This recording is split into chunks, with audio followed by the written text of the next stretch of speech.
नमस्कार दोस्तों, स्वागत है आपका सफ़रनामा क्लासेस से यूट्यूब चैनल में। जैसा कि आप सभी को पता है, मैं यहाँ करा रहा हूँ आपको गवर्नमेंट जॉब की तैयारी और मैं अब तक 1 महीने से आपको तैयारी करा रहा हूँ और आपके SSC MTS के जो एग्ज़ाम है वो भी शुरू हो गए हैं। तो आज की क्लास में आपको कराऊंगा 26 जुलाई 2022 के सेकंड शिफ्ट का क्वेश्चन पेपर। तो चलिए बिना किसी देरी के हम इस क्लास को शुरू करते हैं।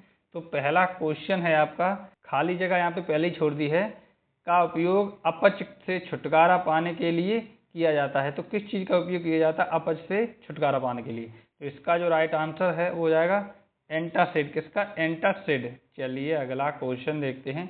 निम्नलिखित में से कौन सी रबी की फसल है? बात की जाए रबी की फसल की तो इसमें जो वो नाम है वो है चना। चना रबी की फसल है, ठीक है। चलिए अगला क्वेश्चन देखते हैं। क्वेश्चन थोड़ा सा बड़ा है। खाद्य और कृषि संगठन और विश्व बैंक के जनसंख्या अनुमानों के अनुसार निम्नलिखित में से किस देश में 2020 में भारत की तुलना में औसत जनसंख्या घनत्व अधिक था? तो इसका जो राइट आंसर है वो हो जाएगा ऑप्शन नंबर जो दूसरी, बांग्लादेश। कहाँ पर? बांग्लादेश में। बांग्लादेश में हाल ही में तख्ता पलट हो गया है। चलिए अगला क्वेश्चन देखते हैं कि संवैधानिक संशोधन अधिनियम ने भारतीय संविधान में मौलिक कर्तव्यों को शामिल किया, ठीक है। तो वो संविधान संशोधन अधिनियम पूछ लिया कौन से में किया गया था मौलिक कर्तव्यों को शामिल। तो इसका जो राइट आंसर है वो हो जाएगा ऑप्शन नंबर जिसमें चौथा हो जाएगा 42वां संविधान संशोधन, ठीक है। ये कब हुआ था? 1976 में या 78 में। चलिए अगला क्वेश्चन देखते हैं। विभिन्न प्रकार के व्यवसायों के आधार पर जनसंख्या का वितरण फिर डैश कहलाता है। तो इसका जो राइट आंसर है वो हो जाएगा व्यवसायिक संरचना। क्या कहलाता है? व्यवसायिक संरचना। चलिए अगला क्वेश्चन देखते हैं। सकल मूल्य संवर्धन के लिए निम्नलिखित में से कौन सा सूत्र सही है? तो सही सूत्र की बात की जाए तो उस सूत्र का दोस्तों नाम है, ये देखिए मैं आपको बता दूं, पहला ही वाला जो दिया है ये बिल्कुल सही सूत्र है। चलिए आपको सूत्र जो है वो बता दूं। सकल मूल्य वर्धन बराबर सकल घरेलू उत्पाद प्लस सब्सिडी माइनस कर, ये हो जाएगा इसका सूत्र। चलिए अगला क्वेश्चन देखते हैं। भारत के किस राज्य में प्रत्येक वर्ष मोत्सु उत्सव मनाया जाता है? तो उस दोस्तों राज्य का नाम है नागालैंड। कौन सा? नागालैंड। चलिए अगला क्वेश्चन देखते हैं। निम्नलिखित में से कौन सा शब्द हॉकी से संबंधित नहीं है, जिसका संबंध हॉकी से नहीं है? तो इसका जो राइट आंसर है वो हो जाएगा रन आउट। रन आउट का जो संबंध है वो क्रिकेट से है। स्कूप, हिट और फ्लिक ये क्या नाम है? हॉकी से संबंधित है। चलिए अगला क्वेश्चन देखते हैं। वेटिंग फॉर अ वीज़ा एक 20 पृष्ठ की आत्मकथा है जो किसके द्वारा लिखी गई है? तो पहले भी ये क्वेश्चन आया, मैंने आपको बताया वेटिंग फॉर अ वीज़ा जो है ये अमेरिका की यूनिवर्सिटी में पढ़ाई जाती है। तो ये आत्मकथा जो है ये क्या नाम, ये देखिए भीमराव रामजी अम्बेडकर की आत्मकथा है, केवल 20 पेज की। इसमें इन्होंने अपने जीवन की 4 घटनाओं के बारे में बताया है, कैसे इनके साथ जातिवाद और ऊंची नीची की घटना हुई थी। अगला क्वेश्चन है स्मार्ट सिटीज और academia towards action and research, जिसे सार बोलते हैं, योजना फिर डैश द्वारा आरंभ की गई थी।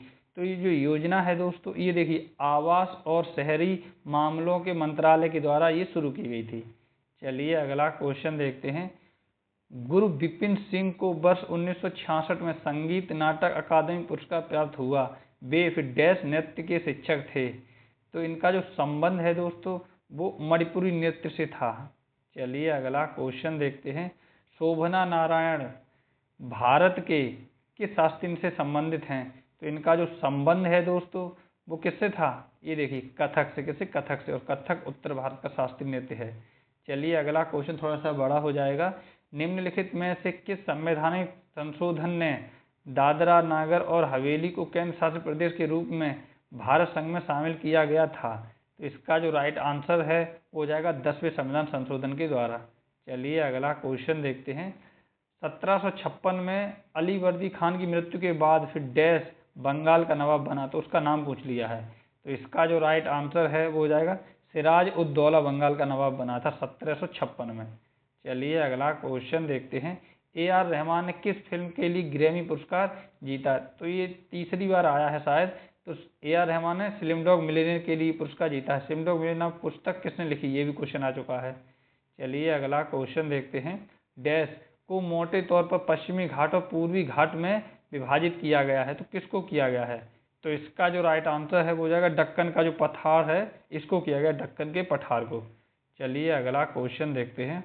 निम्नलिखित में से किस व्यक्ति को 57वें ज्ञानपीठ पुरस्कार से सम्मानित किया गया है? तो ये 2022 की बात कर रही है। अब तो 58 बार मिल चुका है, 59 बार मिला या ना मिला, आप बताएं कमेंट में। तो इसका जो राइट आंसर है वो हो जाएगा दामोदर मौजो। कैसे मिला था? दामोदर मौजो को। चलिए अगला क्वेश्चन देखते हैं। पंजाब केसरी के नाम से मशहूर फिर डैश की मृत्यु 17 नवंबर 1928 को हुई थी। तो कौन व्यक्ति थे जिनका जो नाम है वो पंजाब केसरी के नाम से मशहूर था? तो इसका जो राइट आंसर हो जाएगा लाला लाजपत राय। और लाला लाजपत राय ये कैसे मृत्यु हुई इनकी? लाठियों की चोट की वजह से, जब सामन कमीशन भारत आया था। अगला क्वेश्चन है, आग्नेय चट्टानें कितने प्रकार की होती हैं? बात की जाए आग्नेय चट्टानों की तो ये कुल 2 प्रकार की होती है। ऑप्शन नंबर 3 में दिया है कुल 2 प्रकार। चलिए अगला क्वेश्चन देखते हैं। क्वेश्चन कथन वाला आ गया है। शासक का नाम है और साम्राज्य दिया है। का निम्नलिखित में से कौन सा युग्म सही सुमेलित है? तो देखिए यहाँ पे पहला दिया है महापद्मनंद, ये मगध साम्राज्य, और अजातशत्रु ये मौर्य साम्राज्य। इनमें सही कौन सा है? तो इसका जो राइट आंसर है वो हो जाएगा ऑप्शन नंबर जिसमें दूसरा वाला दिया है, केवल पहला। कौन सा? केवल पहला वाला। यानी कि ये देखिए महापद्मनंद मगध साम्राज्य के शासक था। अजातशत्रु जो मौर्य साम्राज्य से इसका संबंध नहीं है, इसका हर एक वंश से संबंध था। चलिए अगला क्वेश्चन देखते हैं। किस भारतीय ओलंपियन का संबंध गोल्फ से है? तो गोल्फ कौन खिलाड़ी खेलता है जो ओलंपिक में अपना प्रदर्शन कर चुका है भारत की ओर से? तो इसका जो राइट आंसर हो जाएगा अदिति अशोक। कौन है? अदिति अशोक। चलिए अगला क्वेश्चन देखते हैं। कार्य की ऐसा इकाई है, कार्य का मात्रक पूछ लिया है, तो कार्य का मात्रक आपको पता होना चाहिए, उसका नाम है जूल। कौन है? जूल।